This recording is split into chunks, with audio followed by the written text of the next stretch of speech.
Va falloir qu'on parle de cette dinguerie, les gars.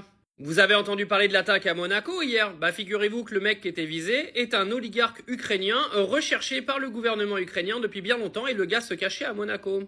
Car ce même oligarque est accusé d'avoir des liens économiques en Crimée. En gros, je vous ai déjà expliqué pendant plusieurs années que l'Ukraine était le pays le plus corrompu d'Europe, pays que l'on a financé nous, les Français, avec vos impôts, pour aller financer la guerre d'un dégénéré complètement corrompu. Bah figurez-vous que cet oligarque qui est recherché par Volodymyr Zelensky et par le gouvernement ukrainien, parce que le mec s'était exilé à Monaco, a subi hier une tentative de meurtre. Alors faut savoir qu'il y a une bombe qui a explosé donc au pied de là où il habite. Sa femme va se faire amputer des 2 jambes. Son fils, lui, a été opéré avec succès. Et c'est ce fameux oligarque, il s'appelle Vadim Ermolaev, donc lui, pareil, a été blessé, mais ses jours ne sont pas en danger. Donc j'aimerais bien qu'Emmanuel Macron nous fasse une petite intervention pour nous expliquer comment son copain, que les Français financent depuis 2022, se permet d'aller mettre des cibles sur la tête de certains de ses copains corrompus sur le territoire français. Parce que les gars, qu'on se le dise, si ça avait été un oligarque ukrainien qui était recherché par le gouvernement russe, on aurait mis une étiquette d'attentat sur la Russie directement, mais comme là on sait très bien que ça vient du gouvernement ukrainien, bizarrement on se cache en France.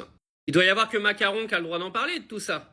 Ah oui les amis, il faut en parler parce que c'est extrêmement grave, c'est-à-dire qu'on a balancé des milliards à ce gouvernement de corrompus depuis février 2022. Là on apprend que le gars qui a été visé est un gars qui est aujourd'hui recherché par Volodymyr Zelensky.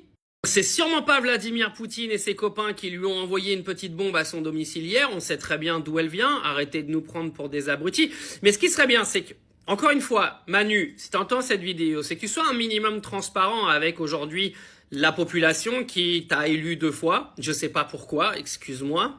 Une population à qui t'as volé énormément d'argent également avec toutes tes décisions absolument scandaleuses. Une population que tu as racketée pour cette fausse guerre entre l'Ukraine et la Russie qui ne nous regarde pas avec un mensonge médiatique et politique absolument désastreux dans ce pays. Heureusement que les gens sont un minimum réveillés aujourd'hui pour se rendre compte à quel point on les a pris pour des cons. Mais ce qu'il faut dire, dis-le Manu, fais une interview télévisée. Dis-nous clairement que cette tentative qui a eu lieu hier, qui est un attentat, c'est un attentat sur le territoire français, a été commandité par le gouvernement ukrainien lui-même pour aller tuer une famille d'un oligarque qui est aujourd'hui recherché pour soi-disant des liens économiques en Crimée occupée.